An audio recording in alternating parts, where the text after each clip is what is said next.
नमस्कार। आज हम अनिमेश बाजपेयी के कुछ पर्सनल नोट्स देख रहे हैं। इनका टाइटल है self talk and reflection, preparation for speaking. ये नोट्स ना खुद से बातचीत मतलब सेल्फ टॉक और सोचने समझने रिफ्लेक्शन और यहाँ तक के सक्सेस सफलता के क्या मायने हैं इस पर एक काफी दिलचस्प नजरिया देते हैं।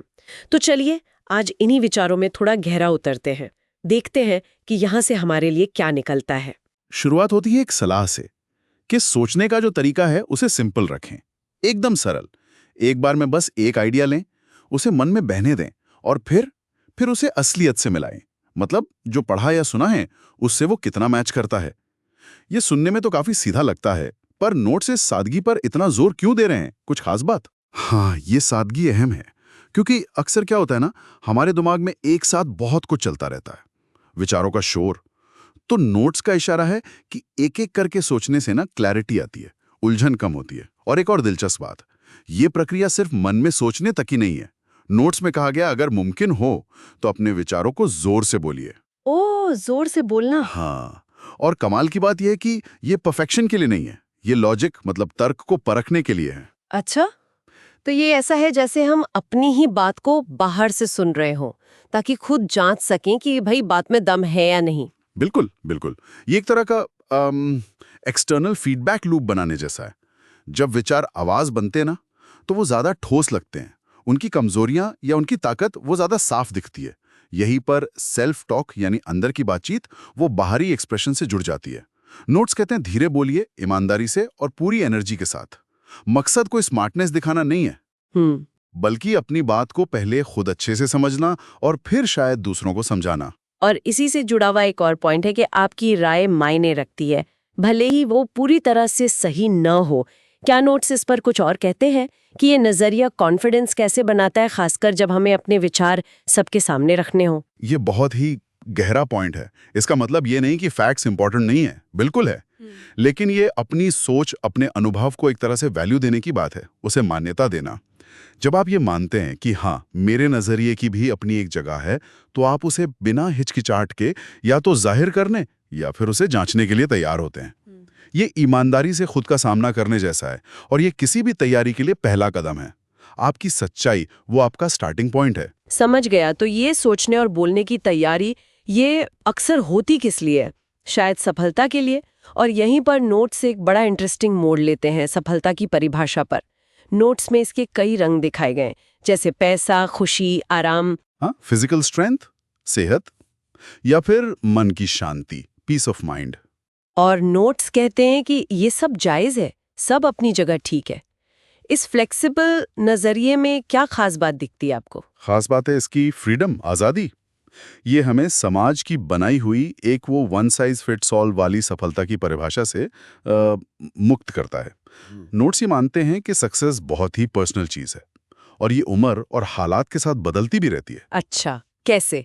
जैसे हो सकता है 20 साल की उम्र में कुछ नया खोजना सीखना वो सफलता लगे, 35 की उम्र में शायद स्टेबिलिटी, परिवार वो ज्यादा मायने रखें, और शायद बाद की उम्र में सुकून, सादगी या अच्छी सेहत। तो कोई एक सही रास्ता नहीं है, बस आपका अपना रास्ता है। यानी सफलता कोई फिक्स्ड डेस्टिनेशन नहीं है, एक तरह का बदलता हुआ नजरिया है।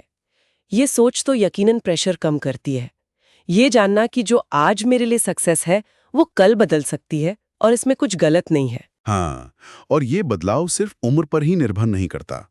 हमारे अनुभव, हमारी प्राथमिकताएं, ये सब मिलकर हमारी सफलता की परिभाषा को लगातार शेप देते रहते हैं। ठीक है, तो सफलता की परिभाषा अपनी है, बदलती रहती है, लेकिन नोट्स में एक और बात कही गई है। उस तक पहुंचने के लिए एक चीज बहुत जरूरी है, परसिस्टेंस, लगे रहना, दृढ़ता। एक कोट है, ये तब तक खत्म नहीं होता जब तक ये खत्म न हो जाए। ये सुनने में तो बड़ा मोटिवेटिंग है, पर क्या सिर्फ लगे रहना ही काफी है? क्या नोट्स बताते हैं कि कब तक या कैसे लगे रहना है? ये अच्छा सवाल है। देखिए, नोट्स का इशारा शायद सिर्फ अंधे होकर लगे रहने की तरफ नहीं है। शायद ये समझदारी भरी दृढ़ता की बात है। मतलब लक्ष्य पर नजर रखते हुए जरूरत पड़ने पर अपना तरीका बदलना, फ्लेक्सिबल होना। लेकिन जो कोर बात है वो है हार न मानना, गिव अप ना करना। और इसी से जुड़ा है अवसरों को पकड़ने का विचार। नोट्स कहते हैं जब मौका मिले तो उसे पूरी तरह से पकड़ें। पूरा कमिटमेंट। हाँ, आधा अधूरा प्रयास नहीं, फुल एफर्ट। हाँ, ये पछतावा ना हो वाली बात ये जरूरी लगती है। मतलब कोशिश पूरी हो, रिजल्ट चाहे जो भी हो। क्या नोट्स इस पूरी कोशिश, इस पूरी ऊर्जा के बीच कोई कनेक्शन बताते हैं? सीधे तौर पर तो नहीं, लेकिन इशारा वही है। जब आप किसी मौके के लिए पूरी तरह कमिटेड होते हैं ना, तो आप अपनी पूरी एनर्जी उसमें लगा देते हैं। आधा अधूरा मन वो तो वैसे ही थका देता है ना? सही बात है। पूरी प्रतिबद्धता से या तो आपको सफलता मिलती है या फिर कम से कम ये तसल्ली रहती है कि भाई मैंने अपना बेस्ट दिया। और दोनों ही सूरतों में आपको आगे बढ़ने की ताकत मिलती है।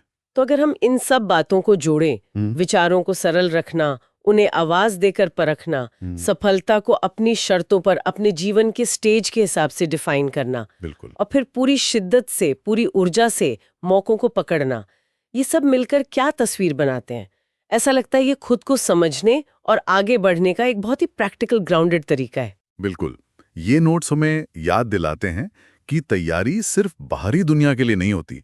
अंदरूनी स्पष्टता, वो इनर क्लैरिटी भी उतनी ही जरूरी है। और अंत में एक विचार सोचने के लिए छोड़ते हैं। जरा सोचिए, अगर हम आज इसी पल अपने जीवन के इस पड़ाव पर सफलता की जो हमारी व्यक्तिगत परिभाषा है उसे पूरी तरह स्वीकार कर लें, चाहे वो समाज की नजरों में कितनी ही छोटी या अलग क्यों ना लगे, तो क्या ये स्वीकृति, ये एक्सेप्टेंस हमें आने वाले कल के मौकों का सामना करने के लिए ज्यादा खुला और ज्यादा ऊर्जावान नहीं बना देगी?